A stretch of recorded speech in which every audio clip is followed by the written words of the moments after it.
Assalamualaikum warahmatullahi wabarakatuh. Kami dari kelompok 2 akan mempresentasikan tugas mata kuliah basis data lanjut tentang replikasi. Yang pertama, saya Ahmad Haki Nugroho, absen 2 dengan NIM 23317300084.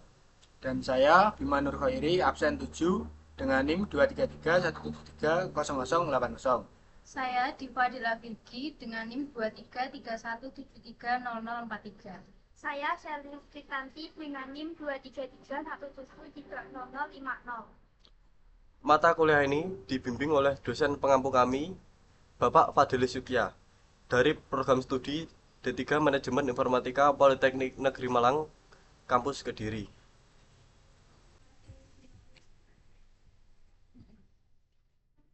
Baik, berikut ini saya akan menjelaskan 10 pertanyaan untuk menambahkan pemahaman studi kasus yang diberikan. Yang pertama, apa itu replikasi database MySQL? Replikasi database MySQL adalah proses menyalin data secara otomatis dari satu database MySQL yang disebut master ke database MySQL lainnya yang disebut slave. Perubahan data yang terjadi pada database master akan secara berkala direplikasi ke database slave, sehingga kedua database selalu memiliki data yang sinkron. Yang kedua, apa kegunaan dari replikasi database MySQL? Replikasi database MySQL memiliki beberapa kegunaan penting antara lain ketersediaan tinggi, pencadangan bacaan, replikasi geografis. Dan pertanyaan yang nomor 3, berapa banyak tipe replikasi yang didukung oleh MySQL? MySQL mendukung beberapa tipe replikasi antara lain statement based replication. Setiap pertanyaan SQL yang mengubah data pada master akan dikirim ke slave dan dieksekusi ulang. Row based replication, hanya perubahan data pada tingkat baris yang dikirim ke slave. Dan mixed based replication, kombinasi dari statement based dan row based replication. Yang keempat, apa perbedaan antara master slave dan konteks replikasi database MySQL? Yang pertama adalah master, database utama yang menyimpan data asli. Perubahan data dilakukan pada database master terlebih dahulu. Yang berikutnya adalah slave, database salinan yang menerima perubahan data dari database master. Database slave biasanya digunakan untuk membaca data atau sebagai cadangan. Yang kelima, apa itu binlog dan konteks replikasi database MySQL? Binlog, binary log adalah file log yang menyimpan semua perubahan data yang terjadi pada database master. File binlog ini digunakan oleh slave untuk mereplikasi perubahan data ke dirinya sendiri. Yang berikutnya dilanjutkan oleh teman saya.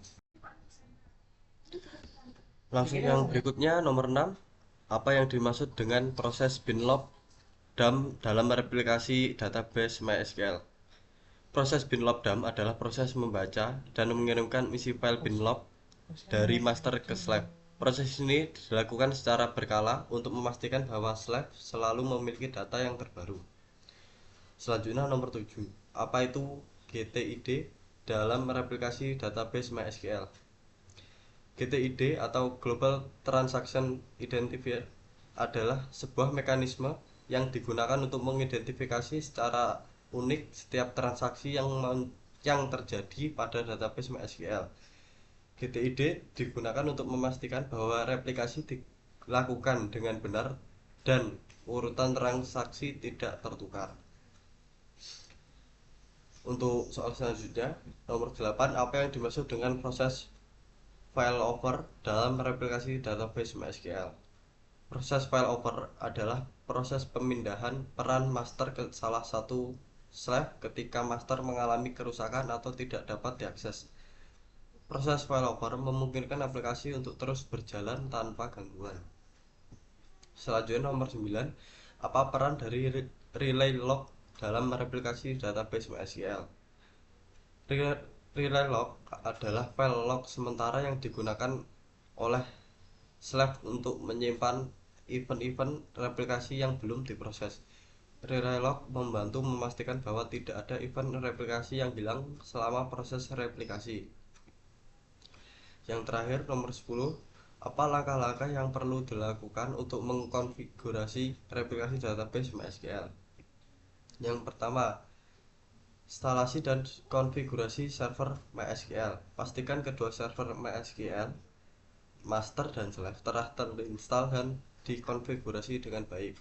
Yang kedua, buat user replikasi. Buat user MySQL khusus untuk replikasi dengan hak akses yang terbatas. Selanjutnya, konfigurasi master.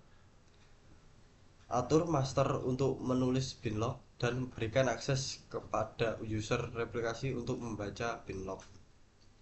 Selanjutnya, konfigurasi slave. Atur slave untuk membaca binlog dari master dan mereplikasi perubahan data.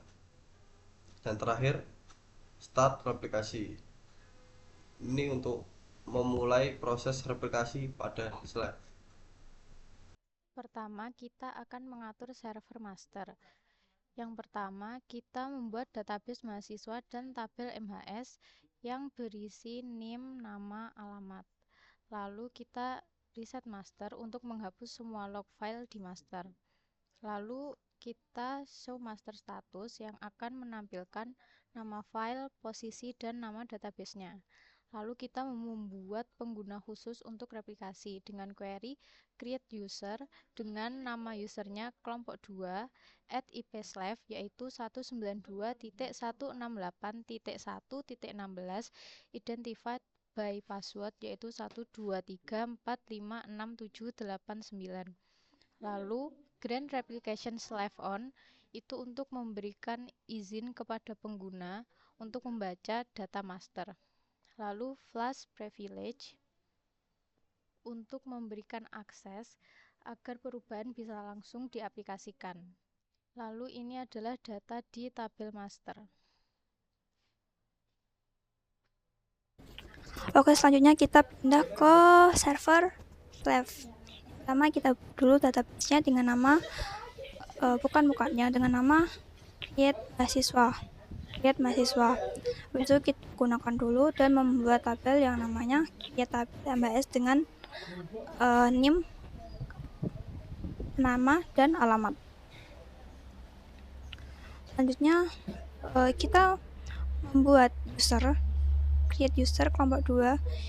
Kita membuat user dengan nama kelompok 2 yang hanya dapat diakses dari IP ini yang ada di komputer ini dengan IP 192.168.1.16 identified by passwordnya 123456789 yang ini.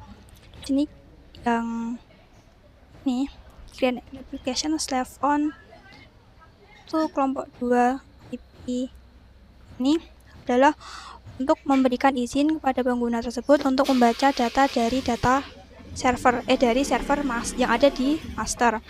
Terus flash privileges ini adalah memperbarui hak akses agar perubahan langsung terjadi. Selanjutnya ini adalah IP yang punyanya master yang ada di server master kelompok 2 passwordnya 123456789. Ini adalah nama file log dari master. Angka 157 ini merupakan posisi log dari server master. Selanjutnya ini adalah stop slave.